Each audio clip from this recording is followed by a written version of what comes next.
Hello दोस्तों आज बात करेंगे उस व्यक्ति के बारे में और उस कंट्री के बारे में जो व्यक्ति सिर्फ 5 साल उस कंट्री पर राज किया, उस कंट्री पे 5 साल अपना शासन किया।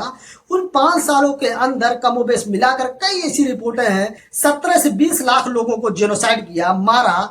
और उसमें बहुत सी ऐसी रिपोर्टें हैं, उसमें ह्यूमन राइट्स की रिपोर्ट्स है, उसमें यूनाइटेड नेशन की रिपोर्ट है, वर्ल्ड विदाउट जेनोसाइड नाम की एक संगठन है उसकी रिपोर्ट है, जिसमें उन्होंने बताया है अलग अलग इन लोग का एक आंकड़ा है। इन तमाम रिपोर्टों के अंदर चाहे वो ह्यूमन राइट्स हुआ, चाहे वो यूनाइटेड नेशन हुआ, चाहे वर्ल्ड विदाउट जेनोसाइड नाम की संगठन ये हुई, ये तमाम संगठन मिलकर अपना अलग अलग आंकड़ा दे रही हैं। कोई 25% बता रहा है, कोई 47% बता रहा है। ये वो परसेंटेज बता रहे हैं जो उस कंट्री की तमाम पॉपुलेशन है, और उन तमाम पॉपुलेशन में से ये 25%, 45% ये लोग बता रहे हैं कि इतनी परसेंट लोगों को उसने मौत के घाट उतारा है। दोस्तों हम उस कंट्री के बारे में बात कर रहे हैं जिसका नाम कंबोडिया है। दोस्तों कंबोडिया के अंदर एक ऐसा व्यक्ति आता है जिसका नाम रहता है पोल पोट। ये पोल पोट ऐसा व्यक्ति है जो अलग अपनी एक विचारधारा लेकर आता है, और ये विचारधारा लेफ्ट कम्युनिस्ट की रहती है। लेकिन ये लेफ्ट कम्युनिस्ट से विचारधारा को कब ये अपनी उस विचारधारा में इन्वॉल्व हो जाता है। दोस्तों ये कहानी है पोल पोट की, जो कंबोडिया कंट्री के अंदर 1968 के दौरान एक विद्रोह करता है, गवर्नमेंट के अगेंस्ट हथियार उठाता है, और उठाने के बाद में वो विद्रोह छेड़ देता है। और 1975 के दौरान वहां की कंबोडिया की जो कैपिटल है फनोम, उसके ऊपर ये कब्जा कर लेता है। दोस्तों ये कहानी और पीछे से चालू होती है, ऐसा नहीं कि ये 1968 से लेकर 1975 तक चालू होती है। उससे पहले भी 1960 का दौरान था, 1960 का दौरान था। उस समय ये फ्रांस से पढ़ाई कर लौटा था, और उसी समय वो फ्रांस के अंदर ही एक अपनी विचारधारा बना लिया था, एक आइडियोलॉजी को फॉलो कर रहा था जिसको कम्युनिस्ट आइडियोलॉजी कहते हैं। दोस्तों ये फ्रांस से पढ़ाई करके ये वापस लौटता है कंबोडिया के अंदर, और कंबोडिया के अंदर एक संगठन तैयार करता है, जिस संगठन का ये नाम रखता है खमेर रूज। दोस्तों उस संगठन के बैनर तले एक पॉलिटिकल पार्टी बनाता है जिसका नाम रखता है CPK, यानी कम्युनिस्ट पार्टी ऑफ कंबोडिया।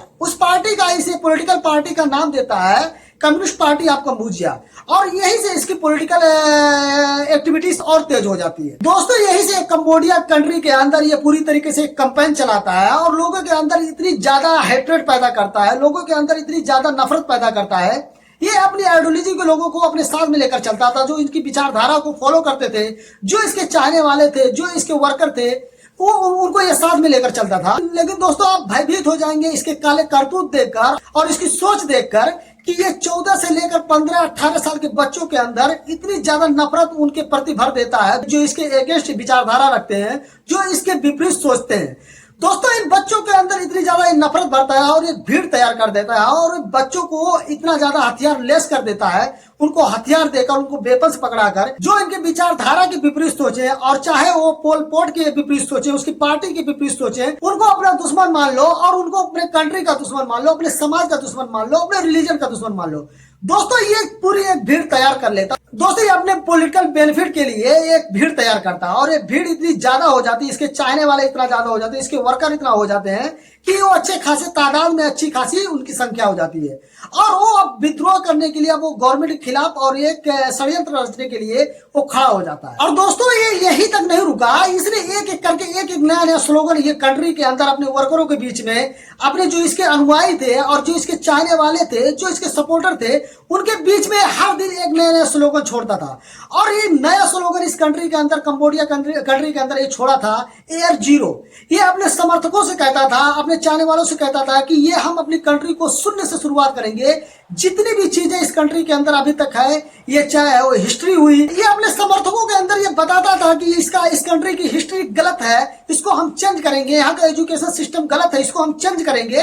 वो जीरो से शुरुआत करना चाहता था, इसी के लिए वो अपने स्लोगन का नाम दिया था एयर जीरो। और एयर जीरो के अंतर्गत वो इतनी ज्यादा हेट फैला दिया था उस कंट्री के अंदर, इतनी ज्यादा नफरत फैला दिया था कि वो पढ़े लिखों को एकदम समझ लो अपना दुश्मन मानता था। वहां पर डॉक्टरों को, इंजीनियर्स को, जितने भी लोग रहते थे उनको अपना दुश्मन मानता था, और उन लोगों को पकड़कर जेलों के अंदर रखता था। वो खुले मंच से कहता था कि हम अमीरी और गरीबी के अंदर जो दीवार है उसको हम तोड़ देंगे और इसका फर्क हम मिटा देंगे। लेकिन सच्चाई इससे बड़ी इतर थी। वो सिर्फ स्लोगन और भाषणबाजी करता था अपने चुनाव, अपने पॉलिटिकल कैंपेन के दौरान, कि उससे लोग इंप्रेस हो और उसके पार्टी के साथ खड़े हो, उसकी विचारधारा, उसकी आइडियोलॉजी के साथ में खड़े हो, ये सिर्फ एक स्लोगन मारता था पॉलिटिकल बेनिफिट के लिए। दोस्तों जो ये व्यक्ति था पोल पोट, ये एग्रीकल्चर को लेकर बड़ा ही उत्साहित रहता था। ये अपने अक्सर पॉलिटिकल कैंपेन के दौरान एक कृषि समाज सुधार की बात करता था। हम कंबोडिया के अंदर कृषि समाज बनाएंगे जहां पर किसान गरीब सब लोग बहुत खुश होंगे। दोस्तों जैसे कि बताया था कि ये 1975 के दौरान ये उस कंट्री पर कब्जा कर लेता है, उसकी कैपिटल पर कब्जा कर लेता है, फनोम पे कब्जा कर लेता है, और वो तमाम ऐसे कॉन्स्टिट्यूशनल प्लेस पर कब्जा कर लेता है जहां से गवर्नमेंट रूल करती थी। लेकिन उन तमाम जगहों को इसने कब्जा कर लेता है और ये 5 साल तक शासन चलाता है।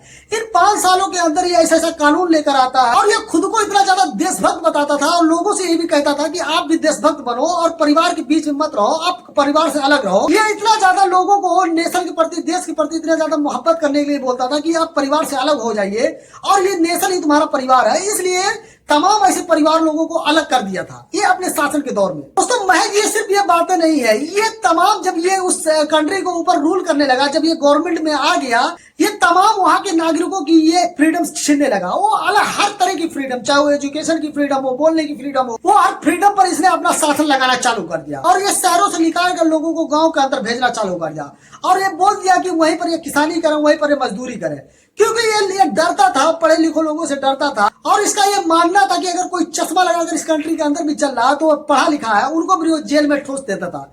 उसका ये मानना था कि ये एजुकेटेड है, पढ़ा लिखा है, ये चश्मा इसलिए लगाकर चल रहा है। वो चश्मा ताहत पर भी पाबंदी लगा दिया। दोस्तों ये कहानी थी कंबोडिया की और उस सनकी की, उस डिक्टेटर की जिसने 5 साल हुकूमत किया और 5 साल के अंदर और वो 15 से 20 लाख लोगों को, 17 से 20 लाख लोगों को इसने मार दिया। और ये कंबोडिया के अंदर आज भी पढ़ाया जाता है, वहां पर लोगों को याद दिलाया जाता है कि तुम्हारे साथ ऐसा हुआ, इस देश के साथ ऐसा हुआ। 210 हजार 15 हजार लोगों को इसने मारकर खेतों के अंदर दफना दिया, जिस पर वहां की गवर्नमेंट ने वहां का नाम दिया है किलिंग फील्ड। और ऐसे लोगों को इसने मारकर पेड़ों के अंदर टांग दिया है जिसको उन्होंने नाम दिया है किलिंग ट्री। 17 से 20 हजार लोगों को इसने यातनाएं दी उस जेल के अंदर जिसका नाम है तुओल जेल, जो वहां की कंबोडिया की एक बड़ी जेल थी, उसके अंदर इसने यातनाएं दी है और वहां पर इसने बहुत ऐसे लोगों को मार दिया है। दोस्तों ये आंकड़े बहुत ज्यादा है और इसको बताने में आदमी थक जाएगा क्योंकि ये 1000, 2000, 10,000, लाख के आंकड़े नहीं है। दोस्तों इसी कंट्री के अंदर, कंबोडिया कंट्री के अंदर 7 जनवरी को विक्ट्री ओवर जेनोसाइड डे मनाया जाता है। दोस्तों इसकी शुरुआत की कहानी कमोबेश आप जान गए होंगे, लेकिन इसकी पतन की कहानी चंद सेकंड के अंदर ही बस बता दूंगा कि वियतनाम ने उसके ऊपर हमला किया था और वियतनाम ने हमला करने के बाद में इसकी गवर्नमेंट गिरा दी थी। और बाद में दोस्तों यूनाइटेड नेशन ने यहाँ की जो कंबोडिया कंट्री की जो गवर्नमेंट रहती है और जो यहाँ की सुप्रीम कोर्ट रहती है, एक इन्वेस्टिगेशन एजेंसी बनाती है और ये एजेंसी सिर्फ उसी काम पर काम करेगी, ये जेनोसाइड के बारे में बात करेगी जो पोल पोट के गवर्नमेंट के दौरान हुई है, जो इसके शासन के दौरान हुई है। और एजेंसी कमोबेश मिलकर कामयाब होती है और बहुत ऐसे लोगों को गिरफ्तार करती है, अरेस्ट करवाती है और बहुत से लोगों को उम्र कैद होती है और बहुत से लोगों को फांसी होती है। लेकिन दोस्तों ये जो जेनोसाइड कंबोडिया कंट्री के अंदर हुआ, ये पोल पोट गवर्नमेंट के अंदर और उसके डिक्टेटरशिप के अंदर हुआ और ये कंबोडिया कंट्री आज भी उसको मास जेनोसाइड नाम से जानती है। दोस्तों होपफुली आपको ये वीडियो पसंद आया होगा। अगर आपको ये वीडियो पसंद आया तो प्लीज हमारे चैनल को सब्सक्राइब कर दीजिए, बेल आइकन को दबा दीजिए। मिलते हैं किसी नेक्स्ट वीडियो में किसी नेक्स्ट टॉपिक के साथ, तब तक के लिए थैंक यू सो मच।